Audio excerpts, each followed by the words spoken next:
During our meeting for the Civilian Review Board, there were 25 applicants.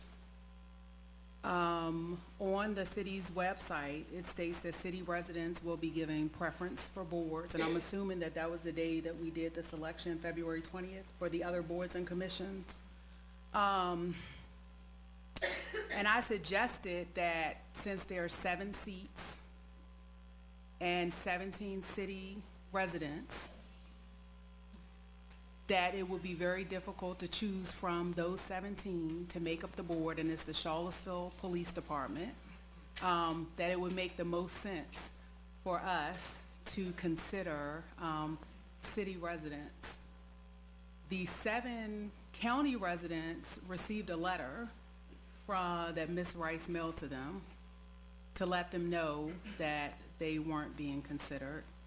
And I hope that the individuals who brought this up as a lack of transparency had maybe talked to some of them, because by the time this was a factor, they should have received their letters by that time.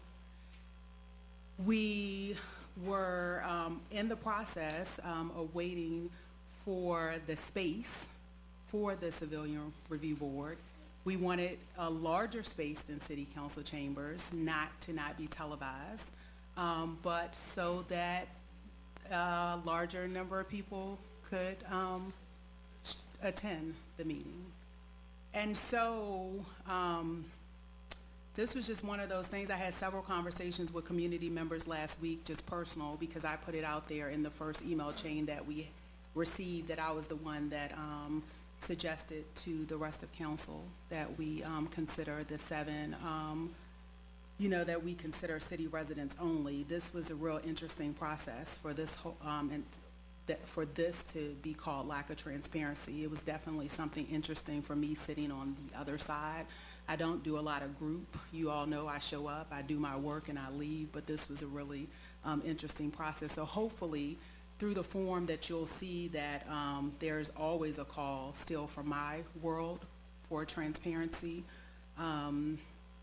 And I hope through the rest of the process that you all are happy with. There is one point on that I am very uncomfortable with.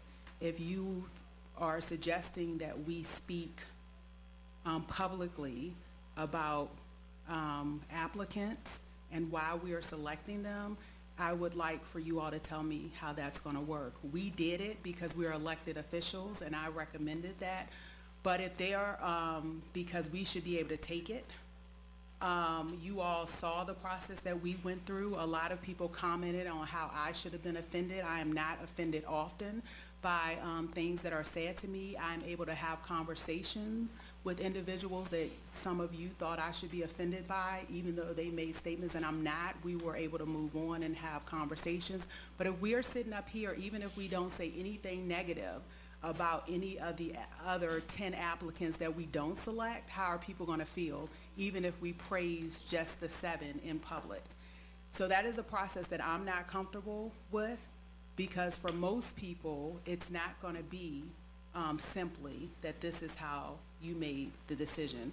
There are 17 very qualified applicants for the Civilian Review Board, and it's not a process, and I'm only 70-something days in this conversation about how we choose and select committee members anyway.